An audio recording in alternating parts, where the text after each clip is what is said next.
আসসালামু আলাইকুম। Fresh premium টি presents চায়ের কাপে বিশ্বকাপে সকলকে আমন্ত্রণ।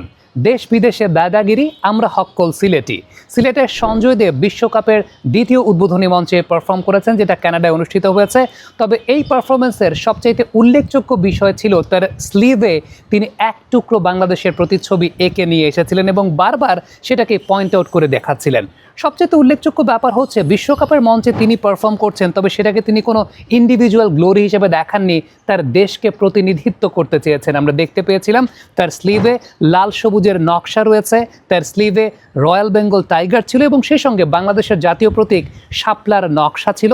বারবার কিন্তু তিনি পয়েন্ট আউট করে দেখাতে চাচ্ছিলেন, আমি আমার দেশকে প্রতিনিধিত্ব করতে এখানে এসেছি।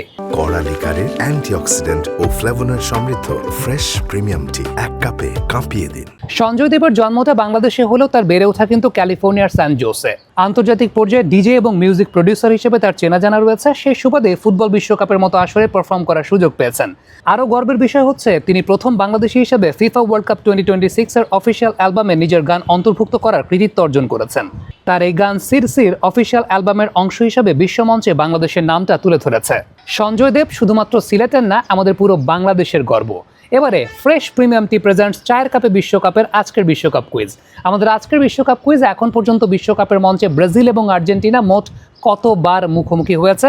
কুইজের উত্তর অবশ্যই আপনি কমেন্ট বক্সে লিখে পাঠাবেন। আপনাদের মধ্য থেকে সৌভাগ্যবান একজন বিজয়ীকে আজকের দিনের জন্য বিশেষ পুরস্কার দেওয়া হবে ফ্রেশ প্রিমিয়াম টির তরফ থেকে।